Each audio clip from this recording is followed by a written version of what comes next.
Just the other day, I was driving down a road in a small country town when I hit a pothole. Given that I have the stiffest suspension ever known to mankind in my Jeep, the force of that pothole was transferred throughout my body in a jarring kind of bump that made me think, what is it that causes death wobble? So I took myself, like anyone wondering those kinds of questions, to a Facebook page, group, whatever you call it, consisting of Jeep owners, in this case, XJ or Cherokee owners, and I posed the question. That's when I realized I had begun traveling through another dimension, a dimension not only of sight and sound, but of mind, a journey into a wondrous land of know-it-all rednecks, toothless, grinning hillbillies, and in some cases very sound and wise individuals whose boundaries are that of imagination. That was a signpost up ahead of my next stop, the death wobble zone. If you own a Jeep, doesn't matter what kind, and that Jeep is lifted, chances are you've experienced death wobble. A phenomenon that doesn't seem to plague other vehicles, at least not to the extent that it does Jeep, to the point where finally owners got together and sued Jeep, at which point Jeep decided, we've got the solution, and the solution is a better steering dampener. Now, any third grader driving his own Jeep or her own knows that a steering dampener is a Band-Aid. We're all taught that by yelling, howling monkeys in the forums on the internet. And they're right. But it's worth asking the question, why does Jeep have this problem and other cars don't?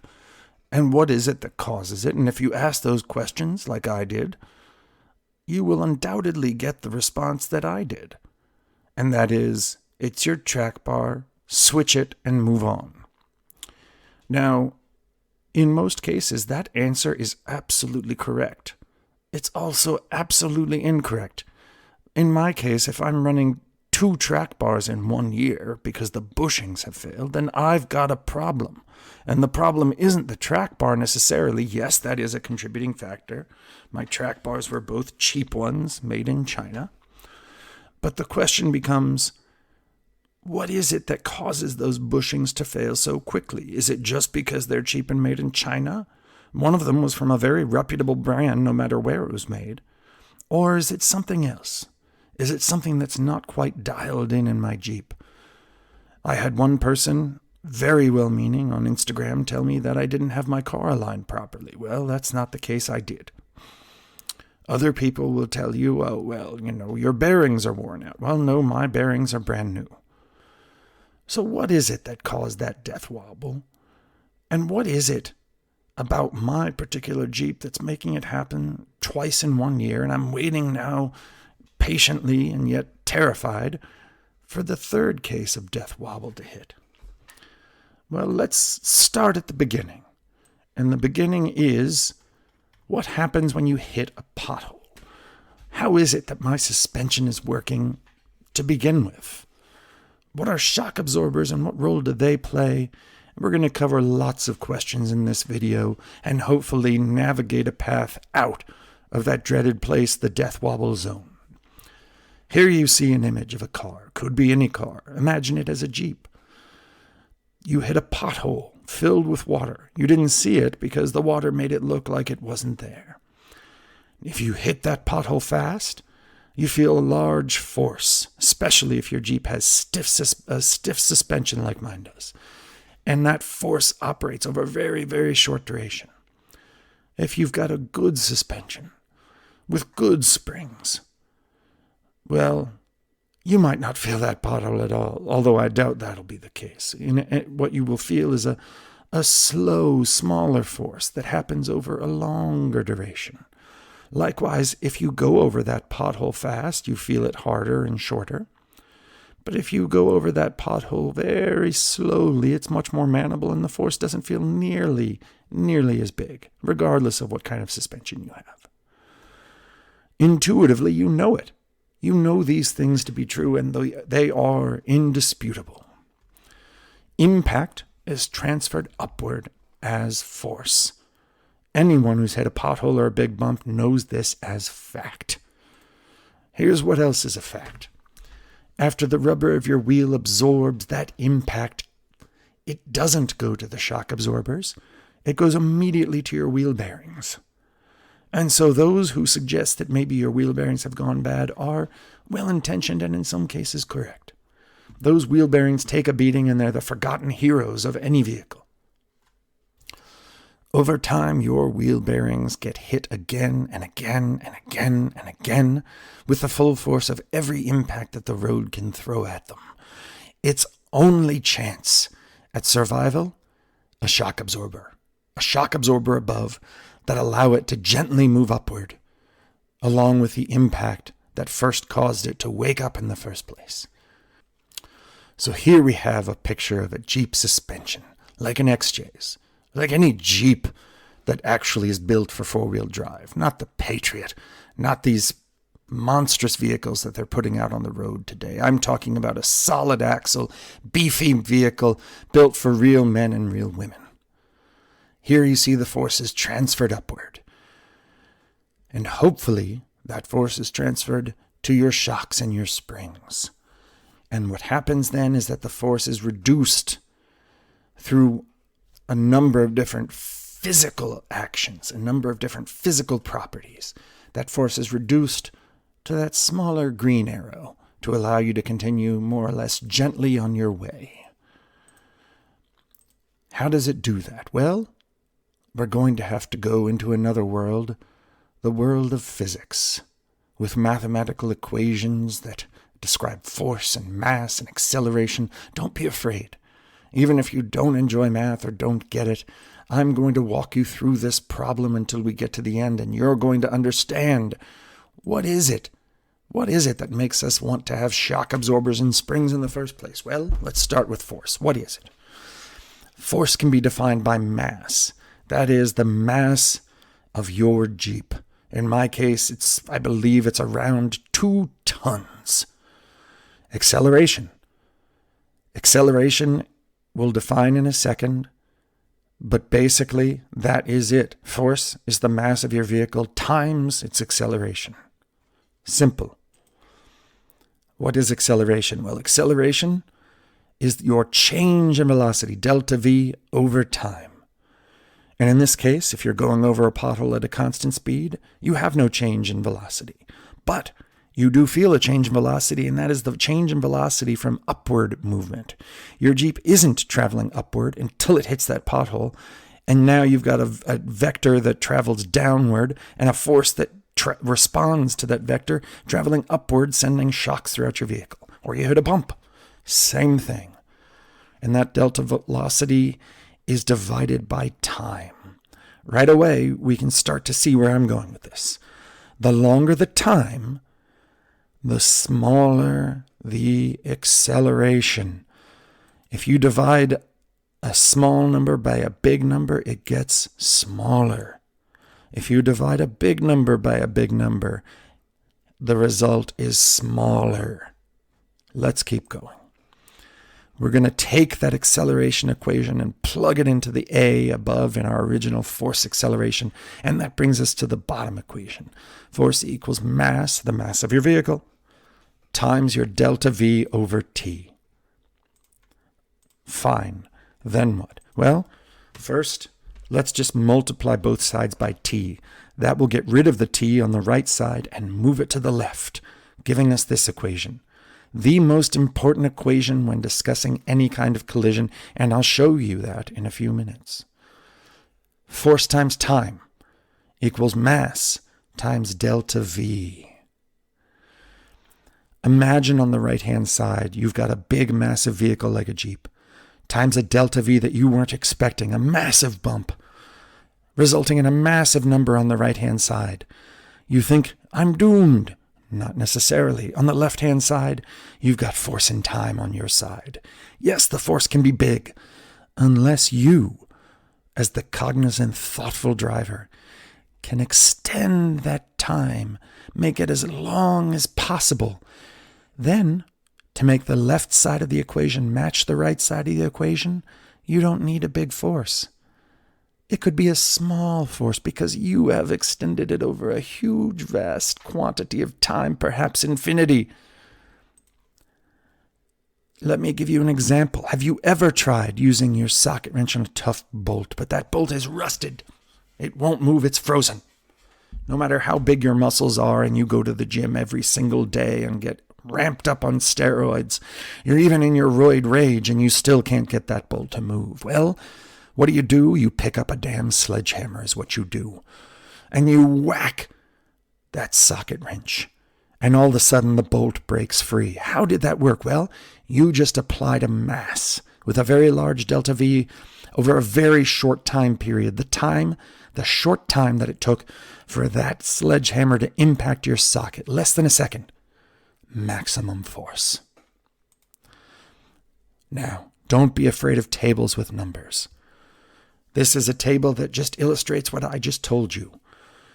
If you can, impulse is force times time. So if you start with a very short time at the top, and you know your impulse is 100, your force has to be 100. But the further down this table you go, if you can extend that time out further, look at that.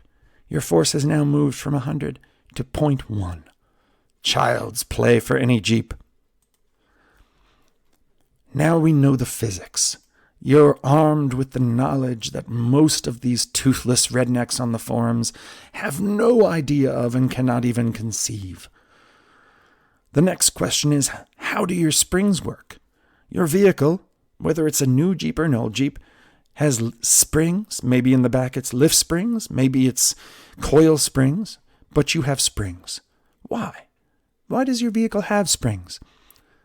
Your springs are what store the energy that's just been thrown at you by that pothole or that bump, whether you're on road or off. They store it. Then they release it.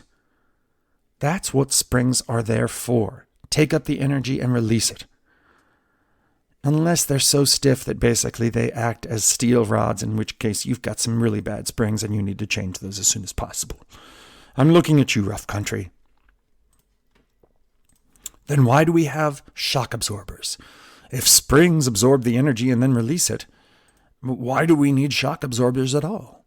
Well, shock absorbers, if you look at any owner's manual or repair manual, they refer to them, as engineers often do, using their own terminology, dampers. That's because shock absorbers aren't there necessarily to absorb the shock of impact. They do that, that is true.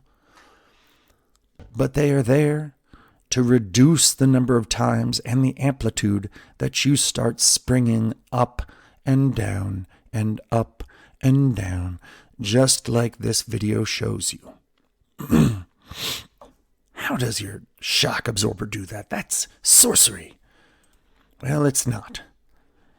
First of all, there's oil in one end of your shock absorber, and as that shock absorber compresses, it pushes against the pressure tube, and those small holes allow oil to flow one direction or another. The smaller the hole, the less oil can get through, and the stiffer your shocks are. Seeing this, I know that my shocks must be have the smallest holes on the planet, because my shocks don't move at all. My springs, I think they move. My shocks don't. I am riding a Jeep that feels like it's on steel rods for all intents and purposes. So, I haven't put everything together yet, but here's what we know so far. A pothole results in an instantaneous upward force of collision. The faster you go, the harder that collision. And your wheel bearings are unlucky. Thank God I wasn't put on this earth as a wheel bearing. A good, properly adjusted suspension with not too stiff or loose shocks will spread this impact out over time, reducing the force of that impact. Think about it. That's why we have airbags. That's why cars are designed with crumple zones. That's why motorcycle helmets work. That is why your Jeep has shock absorbers and springs, to absorb the impact, spread the force out over time, and then dissipate it, in the case of shock absorbers, as heat. Hate engineers, you say? Cursed engineers, you say? Without engineers, we'd be nowhere. You'd be riding a Jeep like mine, cursing, screaming, crying, trying to avoid every pothole like some meth head maniac. And so now you're asking me, Doc, what happens with a crap suspension like yours? Well, let me tell you. Boom, I hit a pothole. I don't have springs and shocks that act like they should. Where does that force go? It goes into the bushings of my control arms, in the front and in the rear. Some of it, a lot of it, goes into the frame, and so I feel it in my butt. Where else does it go? Your track bar bushings. That's right, your track bar. Those bushings, this is a very close approximation to what I'm running on my Jeep. Those bushings feel the stress of that impact, whether large or small. And no matter how well they're made, rubber, polyurethane, cleveite, air, it will all break down over time. With every single impact, small or large, it will contribute to the breakdown of those bushings. And so if your suspension isn't dialed in correctly, you may lose the effectiveness in your bushings faster than you wanted to, like I did. It's a sad, sad tale. Now, I've told you what we know. I've told you what can happen with stiff shock absorbers. I've told you that, in my opinion, as a scientist, as a doctor, that those impacts can translate into bushing failure over time. But you're on an internet forum. You're in a Facebook group. And some redneck is telling you it's always the track bar. Always, always, always. I said at the beginning of this video, he or she is right. It is always that track bar. But you'll also hear things like, you need to make sure you have proper alignment. You need to make sure you have proper caster. Your bearings could be bad. Your U-joints could be bad, and the list goes on. All of those things are good advice. All of those things, or one of those things, could be correct. All of them could also be a contributing factor to your death wobble. It could be your track bar. If you've got a track bar that's ancient, as old as your Jeep was 200, 300,000 miles ago, and you've never replaced the bushings, never replaced the track bar, then there's a good chance that it is just your track bar. That could be the case. If you're out of alignment and you don't have a proper one, that can put side-to-side stresses and forces, again, on your bushings that shouldn't be there, and over time it will cause your track bar to fail. I don't need to go through all these examples. You understand. You've been educated now in physics. You get it. The light bulb has gone off. Nobody has ever told me that I need to check if my suspension is too stiff. Nobody. And yet I've just shown you, through physics, through the sorcery of science, that it is entirely possible that an overly stiff suspension, an overly soft suspension could do it, because now you're bouncing up and down too much, and that also puts excessive stress and forces repeatedly on many of your bushings. Has anyone ever told you that you need to check your suspension? If you're like me, the answer is no. And so I bring us to the end of another video, and what is it that I've proven here? Nothing. I've told you a tale full of sound and fury. And yet that tale, despite the fact that I've proven nothing, I've shown you no evidence. I haven't generated any kind of data on spreadsheets or equations and plopped them down in front of you and said, here is the proof. No, I have not done that. What have I shown you? I have shown you facts. I have shown you physics. I have shown you the pieces to a puzzle that laid out look like they all fit together, but for one reason or another, we can't put those pieces together. I've shown you anecdotal evidence. I have a suspension that does not move, that is too stiff. and my track bar has failed twice in 1 year. You do the math. Do you really think that it's just my track bar? Oh, you made it to the end. That's awesome. Listen, I'm Doc. I'm the one who's, the voice behind these videos. And I really appreciate you taking the time to actually watch the whole thing. That's fantastic. If you've got time, if you want to, if you like the video, hit like and subscribe. I really appreciate it. Don't forget to hit the bell button so you get notified of new videos when I put them up. I'm going to try and do one a week. And I'm going to do a bunch of Instagram stuff, so make sure you follow me there and on Twitter. Instagram's going to be the shorter stuff. I don't have any merchandise yet. I'm planning to as the channel grows. If I succeed, I'll get some merch. For now, if you really want to help me in another way, you like these videos enough, I'm going to put links to my books in the description of the video. I'm a science fiction author in my spare time as well, so I'm juggling a lot of balls. But anyway, I really appreciate it. Hope you enjoyed the video, and I'll see you at the next one.